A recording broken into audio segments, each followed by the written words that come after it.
Ever stop to ask yourself why that Sudoku app you just downloaded needs access to your camera or your photos? Today, we're going to talk about privacy and your smartphone. Weird permissions? Just say no. If a flashlight app is asking for access to your location, ask yourself, why? When an app asks for permissions, it should clearly state what it needs access to and what it hopes to use that information for. And if you do grant an app access to your microphone or your camera or some other privacy setting, you can always turn that information off later on in your phone settings. You're downloading from where? Unless you really know what you're doing, you should never install apps that don't come from Google's App Store or Apple's App Store. They work hard to keep shady apps out.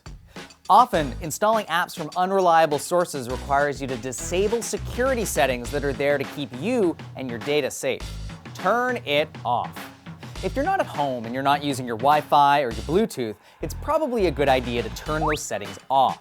One reason is that everyone from coffee shops to clothing stores can use Wi-Fi and Bluetooth signals to track you and your phone, even if you're not connected to their network. If you're out and about, try and avoid open wireless networks. They may be free for anyone to use, but they can also be abused. If I was a malicious attacker, I could set up my own wireless network called Starbucks. And if you were at the coffee shop, you wouldn't be able to tell the difference between either of them. So if you connected to my network, I would be able to eavesdrop on the things you do online. If you do need to connect to a public Wi-Fi network, consider using a VPN. It'll protect your connection from nearby snoops from watching what you browse or other activities online. Don't click that link. Don't do it.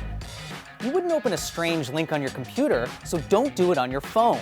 Attackers have been known to use text messages and instant messages to try to pull off so-called phishing attacks. And in some cases, they can even make the messages sound like they come from family or friends.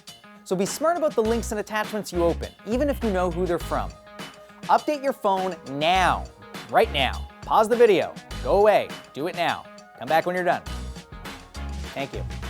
Software updates plug holes, squash bugs, and keep your phone secure. Once a bug becomes public, attackers can use it to do everything from steal passwords to hold your phone hostage for ransom. Have any questions about your phone or your privacy? Leave us a comment.